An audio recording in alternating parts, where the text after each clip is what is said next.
মরহুম আব্দুর রহিম কন্ট্রাক্টর স্মৃতি শ্রেণীকক্ষ উদ্বোধন অনুষ্ঠানে প্রধান অতিথি হিসাবে উপস্থিত রয়েছেন তার সুযোগ্য পুত্র বিশিষ্ট সমাজসেবক জনাব অলিউল্লাহ অলি ভাই। এ সময় তার পাশে রয়েছেন মাদ্রাসার সম্মানিত প্রিন্সিপাল জনাব অলিউল্লাহ হিলালি আল আফসারি। এখন তিনি এই মহতী উদ্যোগের তাৎপর্য তুলে ধরে তার মূল্যবান বক্তব্য প্রদান করবেন। আসসালামু আলাইকুম রহমতুল্লাহ। সুপ্রিয় দেশবাসী, এমআই আলিম মাদ্রাসা ঢাকা মহানগরীর সবুজবাগ থানাধীন মানিকদিয়া অঞ্চলে অবস্থিত। খুবই রিমোট এরিয়া ছিল এটি। এই মাদ্রাসাটার স্বপ্নদ্রষ্টা এবং প্রতিষ্ঠাতা আলহাজ মোহাম্মদ ইদ্রিস। উনি এই মাদ্রাসা প্রতিষ্ঠার সময় থেকে যেই বড় দুজন সিপা সালারকে সবসময় সঙ্গী করে মাদ্রাসা প্রতিষ্ঠা আন্দোলনটা শুরু করেছিলেন, তার অন্যতম ছিলেন জনাব মহতারাম এই বৃহত্তর ডেমরা ইউনিয়নের সাবেক চেয়ারম্যান আব্দুল সালাম সাহেব এবং ঢাকা মহানগরীর অন্যতম এক বিশিষ্ট দানবীর এবং সবচাইতে ধনী ব্যক্তি জনাব আব্দুর রহিম কন্ট্রাক্টর সাহেব, যাকে এলাকার সকল মানুষই একজন দানবীর হিসেবে চিনতেন এবং সম্মান এবং শ্রদ্ধার সাথে দেখতেন। আমাদের প্রতিষ্ঠাতা মহোদয় এই দুজন মানুষকে তার ডান হাত বাম হাত করে তিনি সবসময় এই মাদ্রাসা প্রতিষ্ঠার আন্দোলনটাকে এগিয়ে নিয়েছেন। এমন কোনো সাধারণ সভা বৈঠক প্রোগ্রামাদি ছিল না, হয় মরহুম আব্দুল সালাম সাহেবের সবুজবাগের বাড়িতে, আর না হয় পল্টনে পুরা 3 নম্বর পুরানা পল্টন লেন, ওখানে আমাদের এই মিটিংগুলো হতো। আর ছিলেন হায়দার আলী মাতব্বর সাহেব, এই মাদ্রাসা প্রতিষ্ঠার আন্দোলনের এক অন্যতম অগ্রপথিক, জনাব সিরাজুল ইসলাম কন্ট্রাক্টর, জনাব মুজিবুর রহমান, জনাব মমতাজউদ্দিন চেয়ারম্যান, এরকম উল্লেখযোগ্য কিছু কতিপয় মানুষ এই প্রতিষ্ঠানকে এগিয়ে নেওয়ার জন্য জানমাল দিয়ে তারা ঝাঁপিয়ে পড়েছিলেন। বিশেষ করে আব্দুর রহিম কন্ট্রাক্টর সাহেবের পরিবার, সকল পরিবারের সকল সদস্য মাদ্রাসার জন্য ফেদা ছিলেন।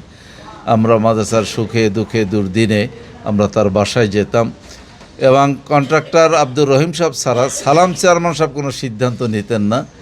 কন্ট্রাক্টর আব্দুর রহিম সাহেব ছাড়া সিও সাহেব যিনি প্রতিষ্ঠাতা তিনি কোনো সিদ্ধান্ত নিতেন না। আমরা এই 3 মহাপুরুষকে দেখেছি, বিশেষ করে সিরাজুল ইসলাম কন্ট্রাক্টর সহ, হায়দার আলী মাতব্বর সহ, আমরা 5 রত্ন বলতাম। আমার কাছে এখনও ওনাদের ছবিগুলো আছে, এই 4 জন বা 5 জন বসে বসে যে মাদ্রাসার উন্নয়ন ভাবনা ভাবতেছেন। আমরা এই 5 রত্নকে নিয়ে এই মাদ্রাসার পথ চলার যাত্রাটা আমরা শুরু করি। আলহামদুলিল্লাহ আজকে আপনারা দেখতেই পাচ্ছেন কত বড় বিশাল মহিরুহ। সেই 91 সালের শেষ দিকে আমাদের এই গবেষণা। ওনারা সবাই সাবেক মরহুম, কবরে শুয়ে আছেন, আল্লাহ তাদেরকে জান্নাতবাসী করুন। ওনাদের সাথের যিনি বড় সহযোদ্ধা ছিলেন, সেনাপতি ছিলেন জনাব মাস্টার শামসুল হক সাহেব, তিনি এই যে আমার পাশেই বসা আছেন। উনি তখন ছিলেন একেবারে ইয়াং যুবক, কিন্তু খেদমতে ওনাদের সাথে পাশাপাশি থেকে খেদমত করেছেন মাদ্রাসা প্রতিষ্ঠা আন্দোলনের। পরবর্তীতে শিক্ষক হয়েছেন, রিটায়ার করেছেন, কমিটির সভাপতি ছিলেন, আজও আমাদের সান্নিধ্যে সবসময় আছেন। তারই সুযোগ্য সন্তান জনাব মহতারাম আলহাজ আব্দুর রহিম কন্ট্রাক্টর সাহেবের সুযোগ্য সন্তান অলি ভাই, তিনি এই জন্মলগ্ন থেকে মাদ্রাসার খেদমতে সম্পৃক্ত। টাকা দিয়ে পয়সা দিয়ে লাখ লাখ টাকা ওই পরিবার থেকে আমরা এনেছি, শিক্ষকদের বেতন বাবদ, উন্নয়ন বাবদ, নানান কার্যক্রমে।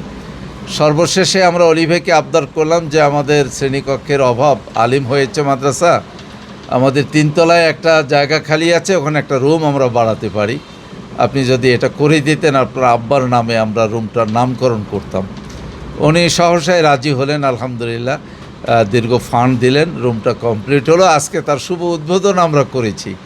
আর ওই রুমটার নামকরণ করা হয়েছে আলহাজ আব্দুর রহিম কন্ট্রাক্টর শ্রেণীকক্ষ।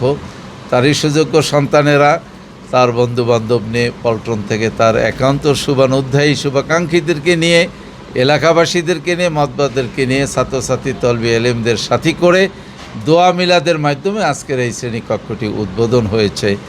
এই কাজ সমাপন করে আমরা এখানে আজকে চা পান খাচ্ছি আর কি।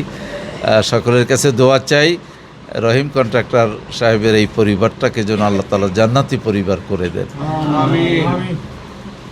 আসসালামু আলাইকুম রহমতুল্লাহ।